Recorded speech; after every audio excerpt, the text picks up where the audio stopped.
Salut, bienvenue au carré. Aujourd'hui, on va faire joujou dans la boue.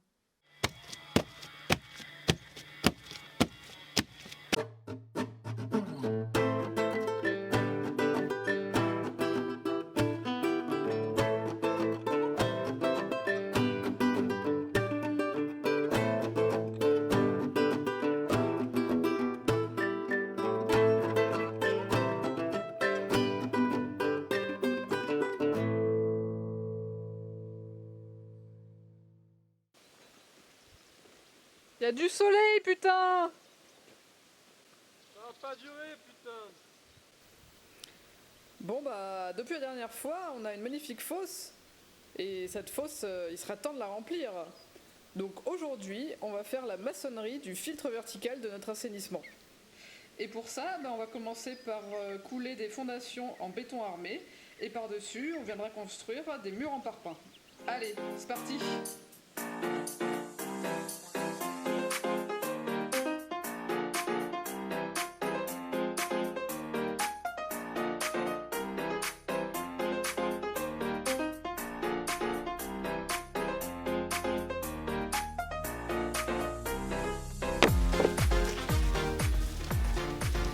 Alors, comme vous pouvez le voir, on a réussi à faire le niveau sur tout le long de notre future semelle qui ira en dessous des parpaings. Et donc là, comme vous pouvez le voir, on est en train de préparer le coffrage en mettant des planches en bois tout le long de notre semelle. Bon bah c'est parti!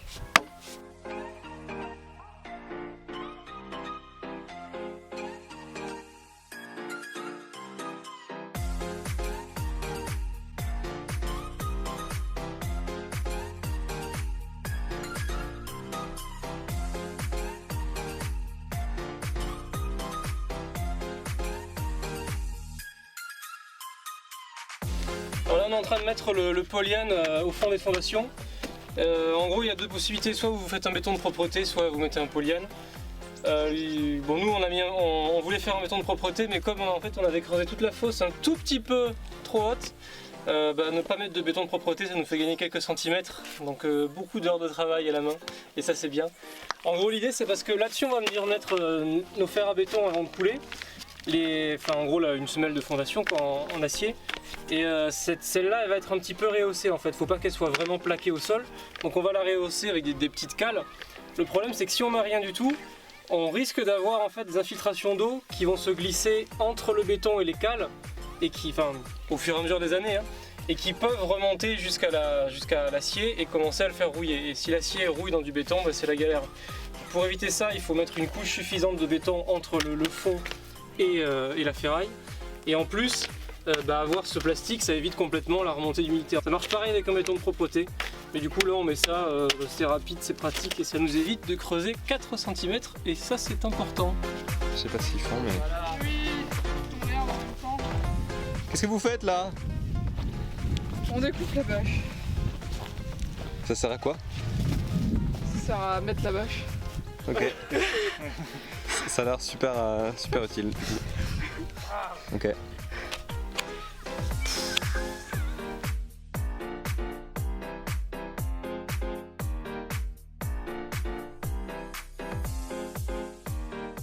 Il y a l'action. Ah, alors là je suis trop loin, il faut l'envoyer vers toi. Bah ouais. Tout à fait. Ça fait tirer.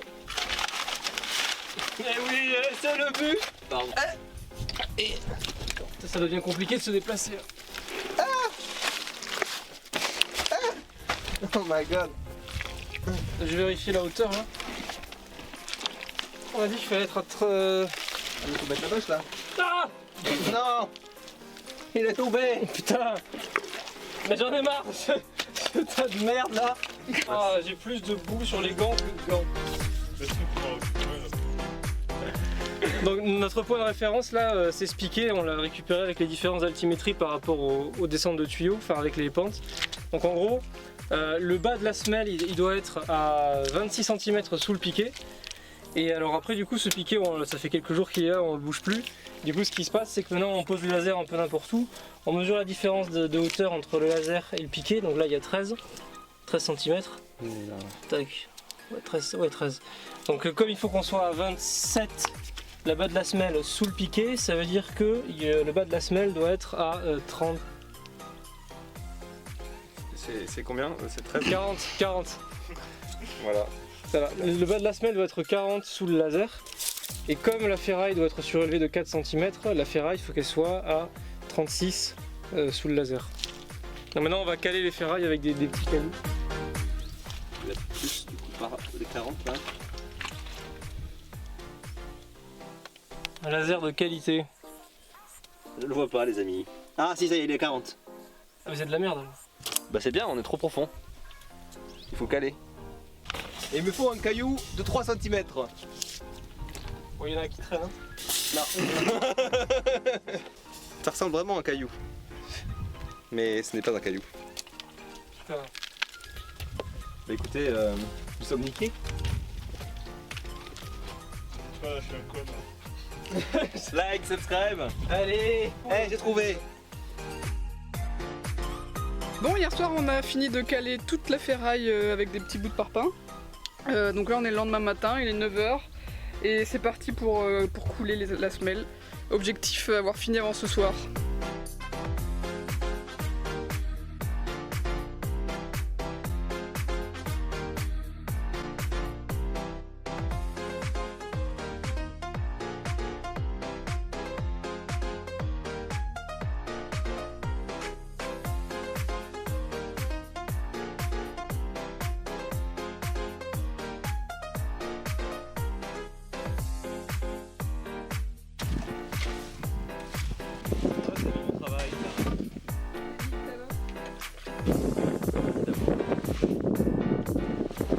Allez, arrête-toi, Et puis en plus, ils étaient pas trop à la benne.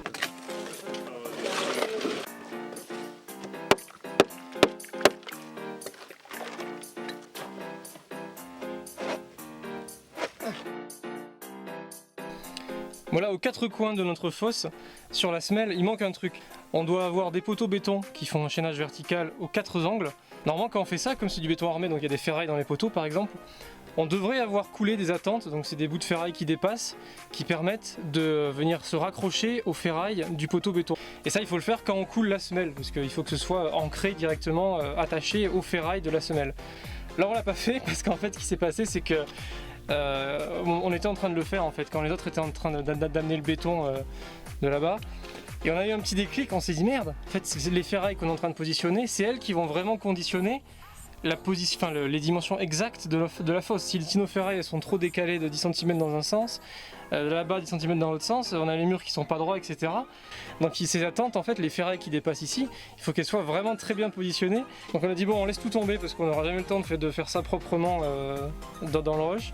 Ce qu'on va faire, il y a quand même une solution, c'est qu'on va venir, je vais venir mettre les attentes maintenant. On va venir les sceller chimiquement dans la semelle, assez profondément. Là, ce que je fais d'abord, je vais positionner mes parpaings d'angle vraiment très précisément. Donc là, je vais prendre le temps de faire les dimensions au calme, tranquillement. Je vais marquer leur position et après, je saurai où mettre exactement mes attentes. Voilà, je vais faire ça maintenant.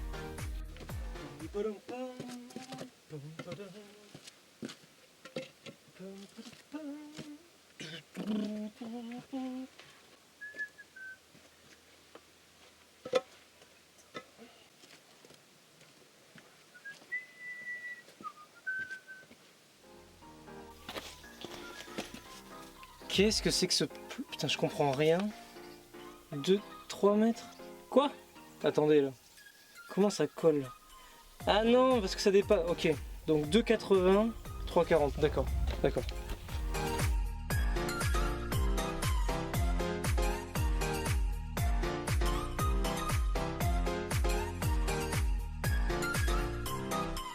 Ok, donc là, l'angle est bon.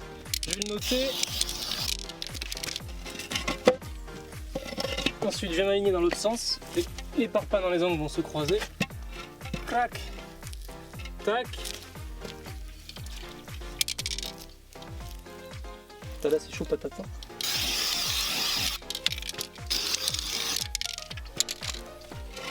Voilà. Donc maintenant, je sais que les ferrailles doivent se trouver dans cette zone-là. Voilà. Donc là, je viens faire le premier trou.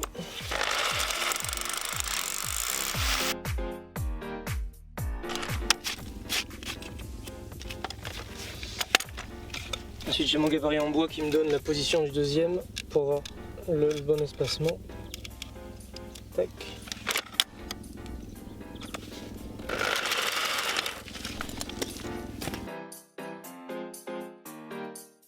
Alors le scellement chimique que je vais utiliser c'est ça. Alors c'est pas vraiment commun, en général les scellements chimiques c'est un peu comme une cartouche de silicone, vous le mettez sur un pistolet, vous envoyez, c'est une sorte de pâte. C'est la même chose, c'est un truc bicomposant, c'est un peu une saloperie comme le reste quoi. Mais donc ça, en fait on vient le mettre dedans, tac, comme ça, il y a une profondeur à respecter pour envoyer. Le fer à béton qu'on va venir mettre, alors je sais pas si vous voyez très bien, j'ai fait une découpe au bout, il faut que ce soit un peu plat, parce qu'en fait quand ça va rentrer il faut le faire tourner pour que ça mélange bien le scellement. Donc voilà, il faut faire une petite découpe, normalement c'est sur des chevilles, mais sur un fer à béton c'est pareil, faire une découpe comme ça. Je vais le mettre sur la perceuse. Donc là on vient tac comme ça, paf on pète la cartouche, on arrive dedans. Et là il faut bien mélanger. Et donc tout l'espèce de fiole en verre, ça reste à l'intérieur. Et ça va prendre assez vite. Hein. Et voilà, après une dizaine de minutes, le machin, faut vraiment sa pléarture pour le sortir. Il y a plein qui bouge. Et là on peut même régler éventuellement si c'est pas droit. Enfin, nickel.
Bon là on va attaquer le dernier rang pour l'instant. On va mettre des U tout le long sur la dernière rangée. Et du coup après on pourra couler du béton, le béton armé, et qui sera connecté au poteau. Comme ça on aura la connexion entre le poteau et poutre béton pour faire tout le chaînage de la fosse. Donc une fois qu'on sera arrivé là, on va mettre la bâche. La bâche, on va venir la glisser dans les U.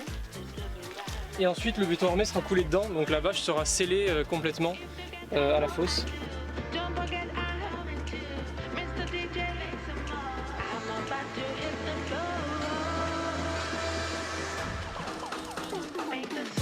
Donc là on est en train de poser les blocs en U. Donc ça veut dire que ici on va avoir cette ferraille avec le poteau béton qui vient faire le chaînage vertical. Là dans le bloc en U on va couler du béton armé. Et on va avoir notre ferraille ici qui va venir faire le chaînage horizontal. Évidemment il y aura une autre ferraille comme ça qui viendra là, vu que c'est dans l'angle. Donc il y aura un chaînage horizontal tout le tour. Donc il faut qu'on fasse maintenant la jonction entre les deux. Là je vais venir mettre un U comme ça, qui sera donc ligaturé là-dessus. Et c'est tout. Donc ensuite on coule notre béton, on va venir mettre la bâche. Et quand on va venir mettre ce chaînage là, on va aussi avoir un U ici. Et les deux U vont s'imbriquer les uns dans les autres, du coup les trois U, parce qu'il y aura aussi un U qui viendra du chaînage horizontal qui est ici. Les trois U vont s'imbriquer, et donc ça c'est un système de jonction qui me permet de ne pas me poser des questions maintenant. C'est-à-dire que je vais juste mettre mon U là, on coule le béton ici, et on se pose la question plus tard d'exactement à quelle hauteur on met ça dans le truc, pas de soucis quoi.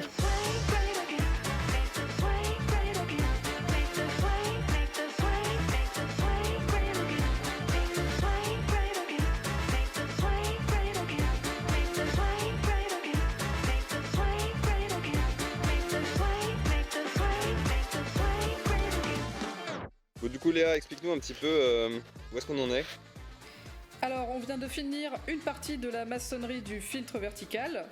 Donc comme vous voyez on a monté les murs en parpaing et on a une dernière rangée qui est composée de U dans lesquelles on va venir placer la bâche qui va venir au fond du filtre. Au fond du filtre on a fait un lit de sable avec une pente à 2%. donc sur lequel va reposer la bâche, ce qui fait que l'eau va bien pouvoir s'écouler vers le trou que vous voyez au fond.